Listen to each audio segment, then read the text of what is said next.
Alright, YouTube, Cruz the loser, which is what I'm still going to call him because that's what he is, has gone on to bent knee before Emperor Trump and sworn fealty to him. It isn't actually a surprise. I don't think it was because Priebus, rinsed penis there, is what I call him. I don't like him any more than I liked, like, Boehner or anybody like that. He came out and said, well, the GOP may not allow people to run as Republicans, literally, from within the party if they don't back Trump during the election. So naturally, Ted Cruz took stock of the situation. I think Priebus, penis, was trying to cut, literally, specifically Ted Cruz off from trying to pull like a Reagan stunt, where, of course, he sort of gets shafted and then looks like the sensible alternative the next time around or something like that after it's sort of a told you so moment.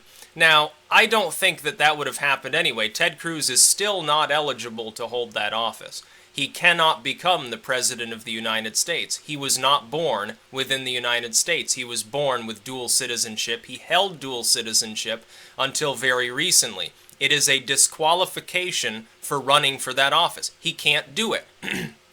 Secondly, of course, if Trump is actually elected, I believe that he will do well enough so that the never-Trumpers that otherwise, if he completely crashed and burned, would sort of rise up within the party, say, hey, we told you that this would happen. What the fuck? Now it's our turn, I guess. You can trust us because we foresaw the future. I don't think that that will actually happen. I think Trump would be at least rated as an average president. Probably would be compared very favorably, certainly with W, probably with Obama, and probably with a potential Clinton presidency if it ever happened. So Ted Cruz has now endorsed him, but I think he was waiting for the right moment to do it. I think in his mind he's realized for some time he eventually would have no other choice. But he was waiting for Trump to do something that coincided, I think, with his work. In this case, it was Trump coming out on Ted Cruz's side with regards to the internet takeover by the UN or some other commission that Obama wants to occur. And by the way, this to me is such a major issue. For those who are wondering, well, why would you still support Trump if he disagrees so much with you on stop and frisk?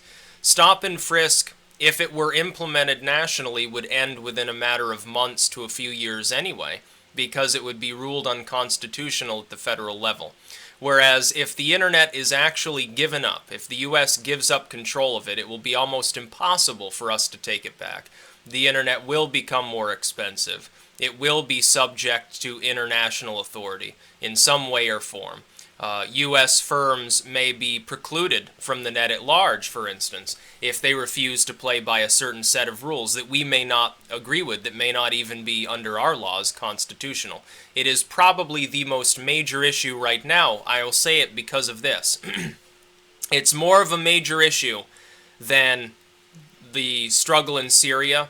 It's more of a major issue than race relations, certainly than taxation, civil rights of any kind, criminal rights. It is the most major issue. Why? Because if for one moment the internet, which has become the marketplace of free ideas, becomes stymied by a bunch of censorship-happy globalists, by a bunch of other national agencies and states, the leaders of various states and so forth, if they get their chance to crack down on the internet, we will lose so much economic progress and such a massive bulwark that actually helps to decrease the chance of war, because it becomes clear the people generally have never been particularly friendly towards war. It allows one person, under the right conditions, to act very much like that man who stood in front of the column of tanks at Tiananmen Square, when everybody else is going crazy over some terrorist attack saying we need to strike back, we need a war. One person can dig up one hacker can dig up some email somewhere. One whistleblower can expose one government psyop project. One activist can make one YouTube video or one post on Facebook that goes viral and completely collapse support for such an effort. The fact is that the free exchange of ideas is the most important thing that we have right now in this world. Police accountability is much greater. A lot of these false arrests, the civil asset forfeiture debate, we never would have had it without the internet.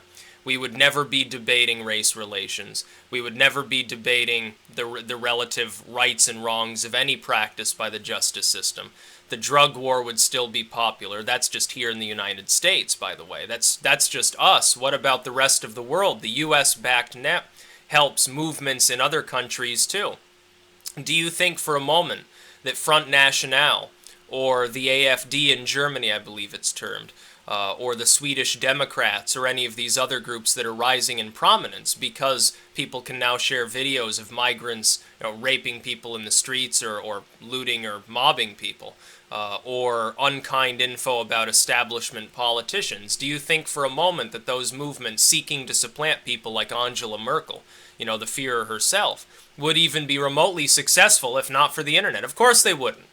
The mere fact that people can proxy their location, put info out there that in their own country might be illegal to even put on the internet in the first place under their own laws, under their own access to the internet. That's what protects the free exchange of ideas. Free markets are inherently better than any form of controlled market.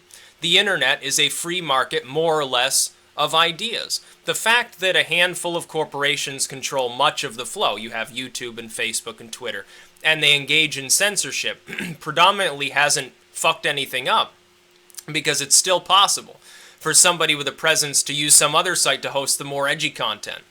So it doesn't even matter. It's not an impediment to people. If YouTube were to try to censor like my political views, I'd just put it elsewhere. I'd put all the fluffy, soft stuff on YouTube. I'd use some other site and I'd just have a list of, oh, well, if you want more, if you want the real content, just go here. It wouldn't even matter. It'd still be on my subscribers' lists. I'd just have one 10-second ad video for it or something like that. So the internet must be protected at all costs. For Ted Cruz to partner with Trump on this is to his credit. Now, he's still a slimeball. He's still a scumbag. He's still ineligible for the presidency. He's clearly a panderer. I don't like him on a personal level. I just don't like the dude. I'm going to say that. I know it's an irrational thing to say. The way he acts, all those, demos for the ads he put out and so forth, they were so, cringeworthy. I just couldn't take it. The way he, elbowed his wife after he dropped out and he was hugging that other politician, she's trying to hug him, he's, elbowing her in the face and stuff. He's just a weird person. He just rubs me the wrong way. There's something about him that I can't quite put my finger on that I don't like.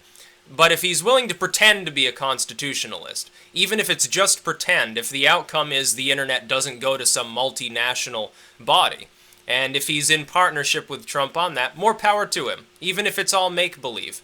And for that alone, if he's going to pursue that kind of project, yeah, he should be reelected by the people of Texas. Even if he is a crazy syrup-eating Canuck and not really, a beef-eating, steak and potato Texan, which, clearly he isn't. Take one listen at his voice. He's not really Texas style. He's more a Toronto, maybe, or something like a Vancouver. I think it was, wasn't the Edmonton area he was from, I think? Can't remember. I remember it was in the same general area as the massive wildfire up there that finally burned itself out. Finally, after several months, it finally went the way of the dinosaur. But yeah, Ted Cruz is now swearing fealty to his new emperor. And this is probably going to rub the Never Trump people the wrong way, but come to think of it, a lot of them will probably just follow him into the fold and support Trump because their god Emperor Cruz said so. Because Cruz was really the face of the Never Trump movement. The fact that he stood up there at the convention, refused to endorse, and just sort of rambled about the Constitution, we've got a choice to make, and so forth. This probably makes his endorsement the most important of this cycle. You may not see it now. You'd think, well, who cares what Cruz thinks? There are still a lot of holdouts within the Republican Party that were not happy about Trump, that see him as having shafted the rightful evangelical Jesus candidate. For Cruz to come out and give him an honest endorsement after holding off for so long gives it that much more weight in the minds of those people because they trust Cruz. I may not trust him. No other, Trump fan, third parties, Democrats, nobody likes him other than a handful of Republicans that are never Trumpers. But they trust him. They trust his judgment. It's very, very important. This is probably the most important endorsement Trump could have scored. Now, Ted Cruz is doing it out of pragmatism. He's doing it because he doesn't want to lose his position there in the Senate, which clearly he would have. He looks at Rubio. Rubio's like, what, 12 points ahead of his rival right now, despite having a really bumpy early start.